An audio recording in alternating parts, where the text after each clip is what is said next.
ದೇಶದ ರಾಜಕಾರಣದಲ್ಲಿ ಹಿಂದೆಂದೂ ಕೇಳರಿಯದ ಮಹಾ ವಿಸ್ಫೋಟ ದೆಹಲಿಯ ಗದ್ದುಗೆಯನ್ನೇ ನಡುಗಿಸಿದಂಥ ಆ ಒಂದು ಪರಮ ರಹಸ್ಯ ಇದೀಗ ಬಹಿರಂಗವಾಗಿದೆ. ಅದು ಮಾಜಿ ಮುಖ್ಯ ಚುನಾವಣಾ ಆಯುಕ್ತ ಎಸ್.ವೈ. ಖುರೇಶಿ ಅವರ ಪುಸ್ತಕದಿಂದ ಹೊರಬಿದ್ದಿರುವಂತಹ ಸತ್ಯ ಇದು. ದೆಹಲಿಯ ಗದ್ದುಗೆಯನ್ನೇ ನಡುಗಿಸಿದಂತಹ ಒಂದು ಸತ್ಯ ವಿಷಯವನ್ನ ಹೊರಹಾಕಿದ್ದಾರೆ ಖುರೇಶಿ ಅವರು. ಪ್ರಧಾನಿ ಹುದ್ದೆಯಲ್ಲಿದ್ದಾಗಲೇ ಆತ್ಮಹತ್ಯೆಗೆ ಯೋಚನೆ ಮಾಡಿದ್ದ ಆ ನಾಯಕ ಯಾರು?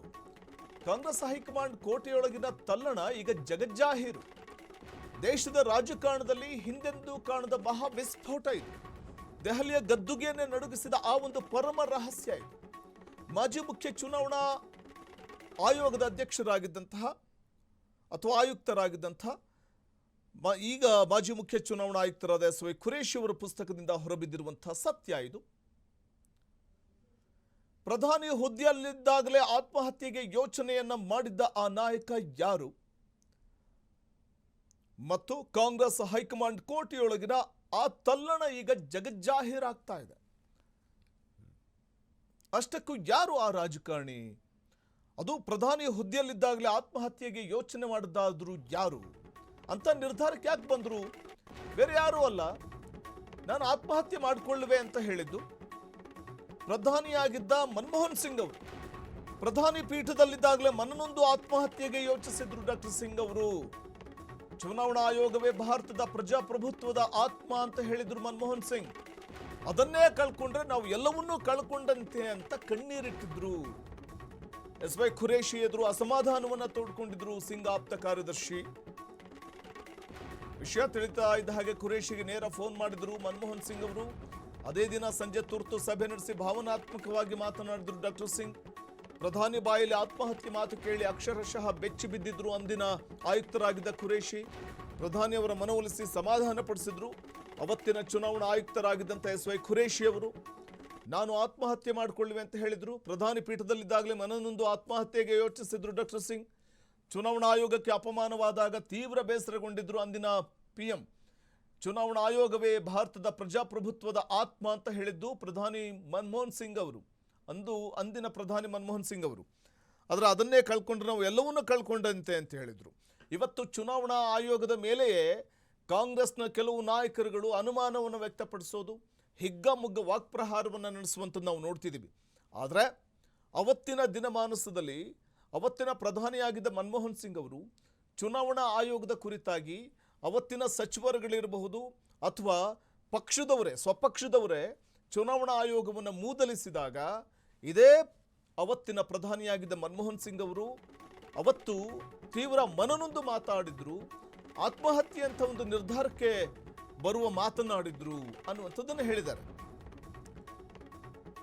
ಖುರೇಶಿ ಅವರು ತಮ್ಮ ಪುಸ್ತಕದಲ್ಲಿ ಉಲ್ಲೇಖ ಮಾಡಿರುವಂಥ ಅಂಶಗಳಿವು. ಇನ್ನು ಮುಂದುವರೆದು 2012ರ ಉತ್ತರ ಪ್ರದೇಶ ಚುನಾವಣೆ ವೇಳೆ ನಡೆದಿದ್ದ ಮಹಾ ಹೈಡ್ರಾಮಾದ ಬಗ್ಗೆ ಕೂಡ ಅವರು ಉಲ್ಲೇಖ ಮಾಡಿರುವಂಥದ್ದು. ಸ್ವಪಕ್ಷದ ಸಚಿವರ ವರ್ತನೆಗೆ ಬೇಸತ್ತಿದ್ರು. ಕಾಂಗ್ರೆಸ್ ಸಚಿವರ ವಿರುದ್ಧ ಪ್ರಧಾನಿ ಸಿಂಗ್ ತೀವ್ರ ಆಕ್ರೋಶ ವ್ಯಕ್ತಪಡಿಸಿದ್ರು. ಇಲ್ಲಿ ನಾವು ಗಮನಿಸ್ತಾ ಹೋದ್ರೆ ಇದು ಅಂದಿನ ಮುಖ್ಯ ಚುನಾವಣಾ ಆಯುಕ್ತರಾದ ಎಸ್.ವೈ. ಖುರೇಶಿ ಅವರು ಬರೆದಂತಹ India and I a 100 memories not a memoir ಅನ್ನುವಂಥ ಒಂದು ಕೃತಿಯಲ್ಲಿ ಉಲ್ಲೇಖ ಮಾಡಿದ್ದಾರೆ. ಕೆಲವೊಂದು ಅಂಶಗಳನ್ನು ಉಲ್ಲೇಖ ಮಾಡಿದ್ದಾರೆ. ನೋಡಿ 2012ರ ಉತ್ತರ ಪ್ರದೇಶ ಚುನಾವಣೆ ವೇಳೆ ನಡೆದಿದ್ದ ಮಹಾ ಹೈಡ್ರಾಮಾದ ಬಗ್ಗೆ ಕೂಡ ಉಲ್ಲೇಖ ಇದೆ.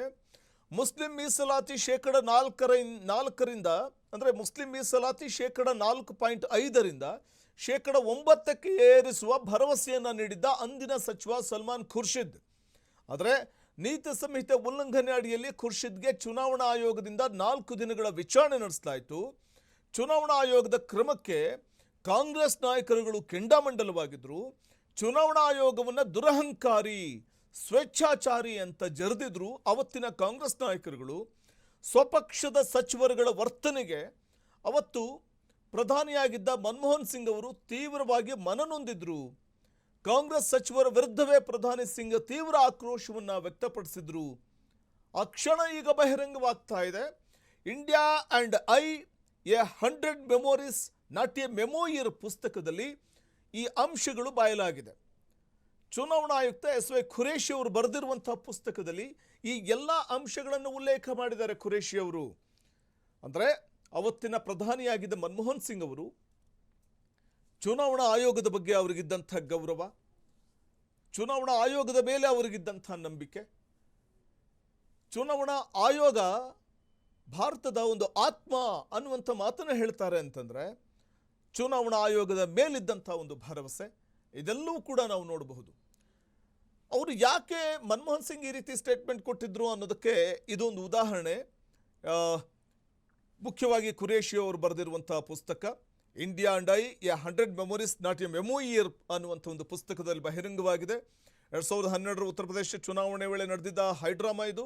ಮುಸ್ಲಿಂ ಮೀಸಲಾತಿ ಶೇಕಡ 4.5ರಿಂದ ಶೇಕಡ 9ಕ್ಕೆ ಏರಿಸುವ ಭರವಸೆಯನ್ನು ನೀಡಿದ್ದ ಅಂದಿನ ಸಚಿವ ಸಲ್ಮಾನ್ ಖುರ್ಷಿದ್ ನೀತಿ ಸಂಹಿತೆ ಉಲ್ಲಂಘನೆ ಅಡಿಯಲ್ಲಿ ಖುರ್ಷಿದ್ಗೆ ಚುನಾವಣಾ ಆಯೋಗ 4 ದಿನ ವಿಚಾರಣೆ ನಡೆಸಿದ್ದಕ್ಕೆ ಕಾಂಗ್ರೆಸ್ನ ನಾಯಕರುಗಳು ಸಚಿವರುಗಳು ತೀವ್ರ ವಾಗ್ದಾಳಿಯನ್ನು ನಡೆಸಿರ್ತಾರೆ. ಚುನಾವಣಾ ಆಯೋಗದ ಮೇಲೆ ಕೆಂಡಾಮಂಡಲವಾಗಿರ್ತಾರೆ.